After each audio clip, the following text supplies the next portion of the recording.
qui change carrément de stratégie peut-être mais ñu ñëw ci avant ñuy dugg ci wàllum peut-être prison bi nga jot a def ak conditions yi ñëw si sa arrestation wala bi ñu lay indiwaat Sénégal jiñ la terrorisme loolu tamit naka nga ko dundee exactement. waaw nee na xam nga loolu mooy li gën a indi saaga yi parce que biñ may saaga aux États-Unis xam nga ba ma wëlbatiku si seen kaw bu fekkoon ne dañu ñëw ne américains yi saagakat la du ma mës a ñëw Sénégal. mais dañu ne terrorisme. mais terrorisme non gënoon nga tàng mu demee noonu xanaa diggeer bi moo ne wul. non parce que xam nga fii fee dama doon sangoo xorom si. xam nga li ma ba pare bu ma ñëwee rek damay cibbi si xorom si di te xam nga fii moom sama kër la xam nga soxna saa ngi fii daal naa xam nga soxna yi dañu leen di jox cër bu baax. léegi loolu moo waral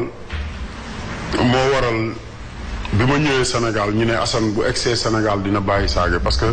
avant ma jógee États-Unis dem naa ba sama biir famille sax am na ku taxaw ne ma yow da nga xam nga da nga yabaate da nga réew nangam xam nga comme da ngay saaga boo ñëwee fii di nga xam ne Macky Sall léegi te sama biir famille la nekk. xam nga teg ci wax yu ñaaw yoo xamante ni xam nga dafa indi. xam nga beneen image boo xamante ni dafa tax man ma gën a jéngu quoi ne non dootuma bàyyi lii parce que xam nga ñun dañuy contrôler te contrôler bi ñu contrôler mooy dafa am ñoo xamante ni dafa am beneen façon bu ñuy saaga mais ñun amuñu droit ubbi suñu làmmiñ saaga te mënuñoo jot ci ñoom mais xam nga bu ñu demee ci côté États-Unis bu fekkonte ne xam nga état bu Sénégal dafa ñëw rek ne waa ji day saaga xam nga nangam duñu fëgg sama kër parce que bi ñu ñëw sama kër y avait beaucoup de lumière rouge ci sama yaram bi xam nga ba gars yi bi ñu ñëwuñu normal te bu ma yëkkati woon dara rek xam nga mën nañoo jël sama bakkan parce que li ñu leen wax ci man la xam nga ba bi ma waxee ak seen chef bi xam nga kii ñëwoon diriger leen ba génn kër gi toog waxtaan ak ñoom après ñoom ci seen bopp ñoo ne ma ñun liñ ñu wax ci yow yëpp amul xam nga mais il faut ñu yóbbu la xam nga ba suñu headquarter bi ma àndeek ñoom dem xam nga seen headquarter après ci lañ ma pamte xam nga man mën naa la ne États-Unis laalu ma souvent bi ma génnee sama kër xam nga dem immigration après dañ ma génne yóbbu ma aéroport jële ma Louisiana fi ma dëkk pour profité ma xam nga te loolu yëpp ñu ngi communiquer ak autorité sénégalais yi xam nga profité ma yóbbu ma California Arizona you know Denver Colorado Sénégal xam nga mu nekk affaire boo xam ne dafa metti trop xam nga ci sama famille parce que dama yor njaboot dama yoroon ñaari xale yoo xamante nii xam nga kenn ki mi ngi nekk ci mi ngi doon dugg ci 4 ans kenn ki mi ngi woon ci 2 ans xam nga man maay xëy di leen yóbbu école xam nga man maay xëy di def lépp parce que bu seen yaay xëyee rek day dem liggéey xam nga te ba tey jii sama doom mënuma jàkkaarloog moom jox ko explication ne ko fii laa nekk lu dul am doing my business am in the tour parce que dama doon wër di jaay ci NBA beeg yooyu xam nga heure bu ma laajee ma ne ko maa ngi dëkk sàngam ba bi ma génnee prison nii laa koy doog a wax ne maa ngi Afrique ñëw naa Afrique xam nga mu ne dafa bëgg a ñëw Afrique xam nga kon xam nga am na yoo xamante ni dafay ñaawal askan ba pare day ñaawal deru Sénégal daal xam nga ñu moytu yu mel noonu parce que baax États-Unis benn problème moo ci am quoi il faut dama nekkoon ci procédure pour jël samay këyit mais procédure boobu xam nga mooy continuer ak indi biñ ma indi dina am lum ci gaawal parce que xam nañ ne li gars yi doon wax dara du ci dëgg mais bu fekkoon ne dama jël décision man ñëwal sama bopp sans problème yi am xam nga mën na durer 5 ans mais comme ñoom ñoo ma dugal ci avion ak li ñu teg sama der yëpp xam nga diggante 5 ans ba 10 ans la xam nga mais bi ma demee gis ambassadeur bi fii xam nga moom comprendre na lépp ne ma xam nga nañu xaar xam nga parce que juge mooy jël décision boobu il faut juge bu nekk États-Unis jël décision mais mënatuma jóge fii dugg États-Unis ci ay visa wala dara loolu mooy xam nga li nga xamante ni moo xajamal affaire yi quoi. D'accord, c'est important Pape Makhtar. waaw dama koy jaajëfal rek parce que xam nga tey jii nga nekk tey jii bitim réew nekk ci loo xamante ni mën nañu tuddee benn opulence parce que Assane bañ koy njëkk a découvrir si benn documentaire la boo xamante ni dañ ko gisoon ci ay réew nasaraan ñu doon wane ampleur ak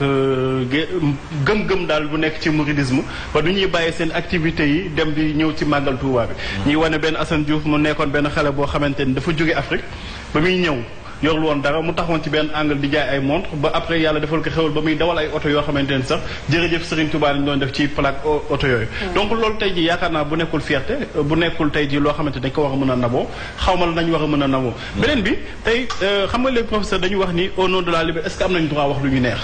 mais man loolu ci question boobu bu ma xoolee fait yi nga xamante ne ak li nga xamante ne mooy suñu président de la République parce que comme mooy suñu président moom laay jël exemple damay ni par affirmatif laay répondre question boobu parce que président de la République bu Sénégal moo dem ba France taxaw ni au nom de la dignité humaine ak de la liberté war nañu mën a caricaturer ki nga xamante ne moo gën si mindeef yi mooy yonent bi sallallahu alayhi wa sallam waaye yow boo accepté tey jii ñuy caricaturer le prophète paix et salut sur lui war nga mën a accepté tey jii ñu lay caricature de dénigrer di saaga di wax lu ñu neex et puis beneen bi neexul te wax ci place publique mais saaga dafa bokk ñun suñu réalité socioculturelle xale biy jàng wax balaa muy mokkal saaga lay njëkk mokkal tey boo duggee ci car rapide bi jox ma paas delloo ma paas saaga nga ciy teg boo duggee ci marché bi puusal fii jàll ma jàll saaga nga ciy teg boo gisee sax aussi bu ñu wàccoon ci télé bi tuuti nga dégg kenn ku daggal saaga dëgg la dañ lay naan place publique la waroo ci wax yenn yi wala télé beeg yooyu noonu que waroo am yenn position mais je dis pas que ni damay cautionner saaga parce que man du ma saaga mais dama ni suñu suñu réalité tey jii dafa tax ba ñun ñu war a mën a comprendre que nit aussi war na mën a am lu ko métti te am na lu gën a métti saaga parce que saaga du tax fenn te saaga amul conséquence ku la ni lii wax la dara wolof sax day naan wax ju ñaaw dëkk fu mu jëm fu mu jóge la ci saanoo ku la ni lii wax la si lu ñaaw mais loolu du tax si yow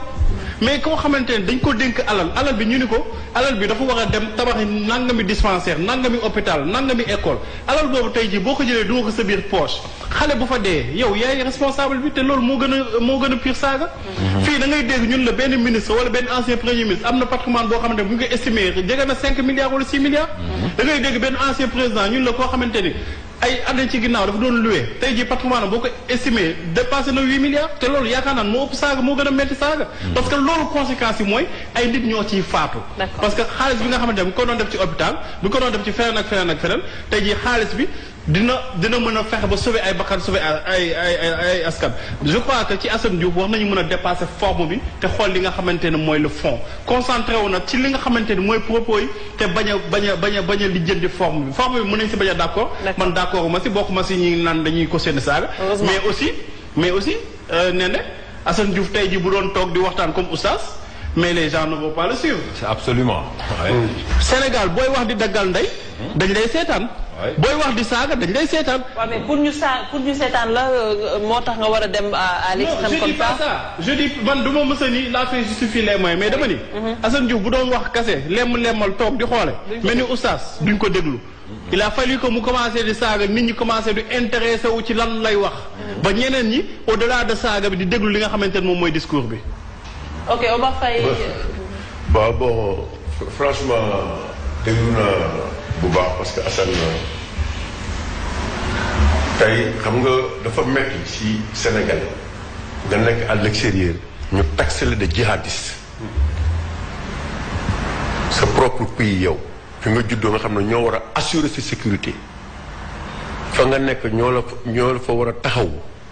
pour nga nekk dans de bonnes conditions liggéey am indi sa réew ñu taxé la de djihadiste parce que ce mot djihadisme là mooy indi kii Sénégal Assane il a vécu 2 cultures dafa juddoo fii góorgóorlu fi ba yàlla may ko mu dem extérieur mu am culture bi mu jàngee fii éducation dem fële aussi nàmp fa beneen éducation moom ci ni ne kooku da ko acquérir mu boole ko nag di dund mu gis ne moom war na mën a taxaw di joxe sa position ci réew mi ci anam bi mu ko bëggee soo moom fa mu nekk muy États-Unis parce que États-Unis am na loo xamante ni mën nga ko fa wax chef d'état wala wax ko fa te kenn du la def dara lu xamante ni c'est contraire par rapport ak Sénégal mais cela aussi ne veut pas dire que tu dois aller à l'extrême te ñun on est parti à l'extrême parce que tey Assane mii bu ñu ko defoon lu ñaaw biir États-Unis du état Sénégal ñoo fi jóge dem taxaw ko. donc c'est en quelque sorte quelqu'un c'est une personne qui est en danger.